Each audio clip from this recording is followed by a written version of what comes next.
नमस्कार, अभिनंदन, good evening, welcome back to eloquent English enterprise.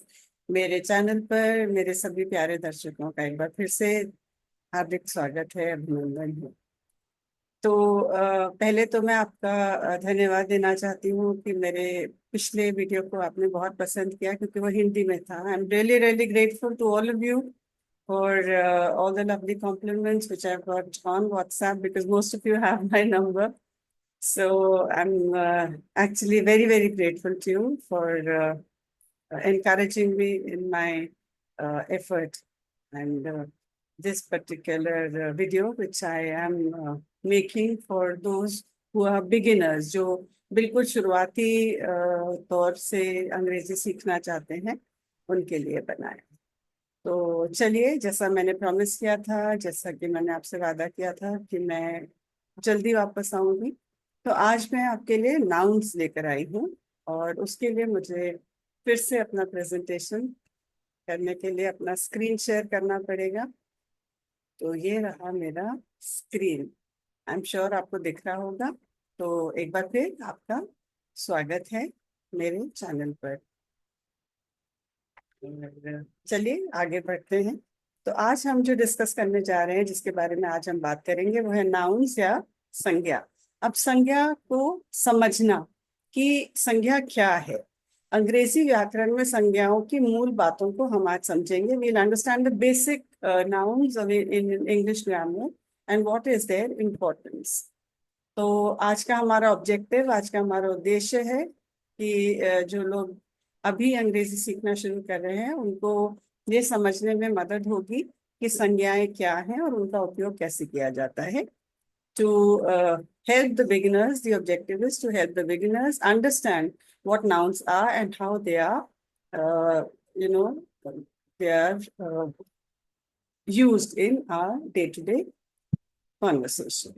तो इम्पोर्टेंस नाउन्स की ये है कि they are the building blocks of sentences and they are very essential to communication. संज्ञा का महत्व ये है कि वो वाक्यों की आधारशिला है और संचार के लिए अत्यंत आवश्यक है। बिना संज्ञा के हम नॉर्मली, मतलब नॉर्मल उसमें कोई भी सेंटेंस या कोई भी वाक्य नहीं बना सकते। ऐसे तो बना सकते हैं, उठ जाओ, बैठ जाओ, यहाँ आ जाओ, लेकिन हम ये भी किसी संज्ञा को ही रेफर कर रहे हैं या उसको कह रहे हैं। ऑलराइट, तो संज्ञा की परिभाषा क्या है? What is the definition of a noun? A noun is a word that names a person, place, animal, thing और आइडिया। संज्ञा वो शब्द है जो किसी व्यक्ति, स्थान, पशु, वस्तु या विचार का नाम बताता है। कुछ तकनीकी गड़बड़ी के कारण उदाहरण पहले आ गए हैं, पर कोई बात नहीं। सो एग्जाम्पल्स क्या होंगे? What are the examples of nouns? Like Ramesh, park, dog, chair, kindness, वगैरह वगैरह। हिंदी में कहूँ तो रमेश, उद्यान, कुत्ता, कुर्सी, दयालुता। अरे ये सभी संज्ञाएं हैं। अब हम करेंगे कि अलग अलग तरीके के क्या क्या संज्ञाएं होती हैं या कौन कौन से नाउन्स होते हैं। सो टाइप्स ऑफ नाउन्स। तो अंग्रेजी में कहूँ तो प्रॉपर नाउन होते हैं, कॉमन नाउन होते हैं, कलेक्टिव नाउन्स होते हैं, एब्स्ट्रैक्ट नाउन्स होते हैं और मटीरियल नाउन होते हैं। इनका हिंदी अनुवाद करें तो उचित संज्ञाएं, सामान्य संज्ञाएं, सामूहिक संज्ञाएं, अमूर्त संज्ञाएं और भौतिक संज्ञाएं हैं। तो सबसे पहले हम लेते हैं प्रॉपर नाउन को। तो प्रॉपर नाउन क्या है? What is a proper noun? A proper noun is like specific names of people, places और ऑर्गेनाइजेशंस, राइट। अगर हिंदी में कहें तो उसकी परिभाषा है लोगों, स्थानों या संगठनों के विशेष नाम, विशेष नाम। For example Delhi, Rajat, Himalayas. Hindi में उदाहरण पर दिल्ली, रजत या हिमालय। रजत नाम है, दिल्ली शहर का नाम है, हिमालय पहाड़ का नाम है। अब आते हैं कॉमन नाउन्स पे। तो इसकी डेफिनेशन क्या है? General names of people, places और थिंग्स, मतलब लोगों, स्थानों या चीजों के सामान्य नाम।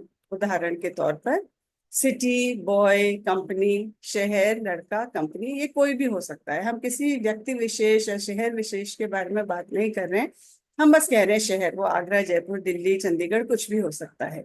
कंपनी कोई भी हो सकती है, जनपैक्ट हो सकती है, आपकी एप्पल कंपनी हो सकती है, कोई भी कंपनी हो सकती है, इन्फोसिस हो सकती है। तो वो होंगे प्रॉपर नाउन्स, लेकिन ये हैं कॉमन नाउन, सामान्य संज्ञा। अगली आती है कलेक्टिव नाउन। कलेक्टिव नाउन क्या है? These are the words that refer to a group of people और थिंग्स, यानी ऐसे शब्द जो लोगों या चीजों के समूह को संदर्भित करते हैं या उनकी तरफ इंगित करते हैं। जैसे एग्जाम्पल के लिए टीम, क्लास, हर्ड। यानी कि टीम, टीम तो हमें पता ही है, कक्षा या झुंड, कुछ भी हो सकता है। जैसे फूलों का गुलदस्ता, तीरों का तरकश, या शेरों का भी झुंड ही होगा। तो जब ये इकट्ठे हो जाते हैं, अंगूरों का गुच्छा, सो ये जो है ये सारे उदाहरण हैं कलेक्टिव नाउन्स के। अब हम आते हैं एब्स्ट्रैक्ट नाउन्स की ओर, या अमूर्त संज्ञाएं। इनको हम देख नहीं सकते। तो ये क्या है? These are names of qualities, feelings और ideas that can not be touched. इनको आप छू नहीं सकते, इनको केवल महसूस कर सकते हैं, इनको फील कर सकते हैं।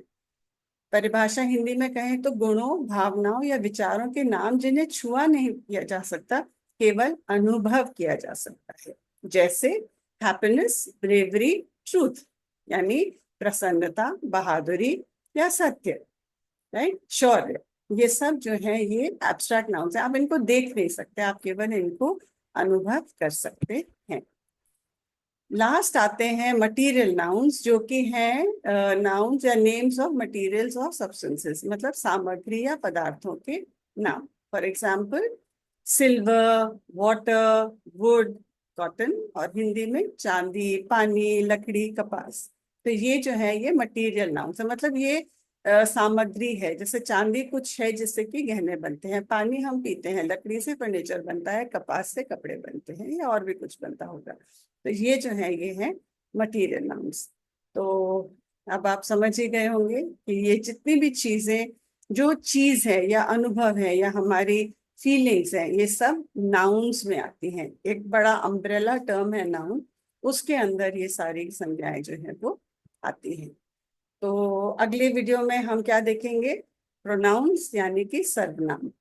तो अगले वीडियो का इंतजार कीजिएगा। लेकिन मैंने एक वर्कशीट बनाई है आपके लिए, जो मैं कमेंट सेक्शन में डालूंगी, आप उसको अपने हिसाब से सॉल्व कीजिए।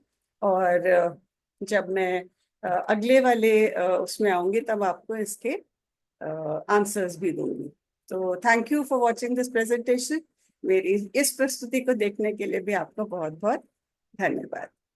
तो जल्दी ही मिलते हैं अगले वाले वीडियो में, जिसमें कि हम प्रोनाउंस या सर्वनाम की बात करेंगे। तो तब तक के लिए मुझे आज्ञा दीजिए, जल्दी वापस आऊंगी। और हाँ, वो वर्कशीट करना बिल्कुल मत भूलिएगा। थैंक यू, धन्यवाद। आपका दिन शुभ हो।